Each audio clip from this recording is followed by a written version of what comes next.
শ্ৰী হিমন্ত বিশ্ব শৰ্মা,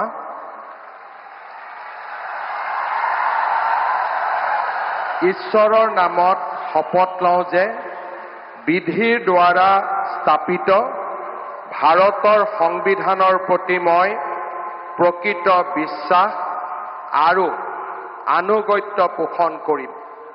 মই ভাৰতৰ সাৰ্বভৌমত্ব আৰু অখণ্ডতা অক্ষুণ্ণ ৰাখিম।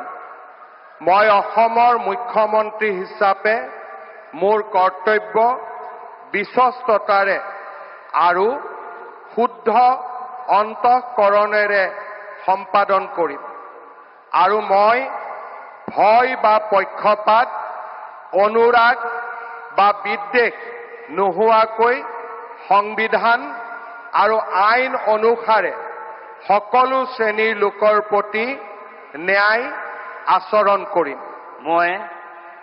মই শ্ৰী হিমন্ত বিশ্ব শৰ্মা ঈশ্বৰৰ নামত শপত লওঁ যে মই অসমৰ মুখ্যমন্ত্ৰী হিচাপে মোৰ কৰ্তব্যৰ যথাযথ সম্পাদনৰ বাবে আৱশ্যক হোৱাৰ বাহিৰে মই এনে বিষয় যি অসমৰ মুখ্যমন্ত্ৰী হিচাপে মোৰ বিবেচনাৰ বাবে অনা হ'ব বা মোৰ জ্ঞাত হ'ব তেনে বিষয় মই কোনো ব্যক্তি বা ব্যক্তিসকলৰ ওচৰত প্ৰত্যক্ষ বা পৰোক্ষভাৱে অৱগত বা প্ৰকাশ নকৰিম।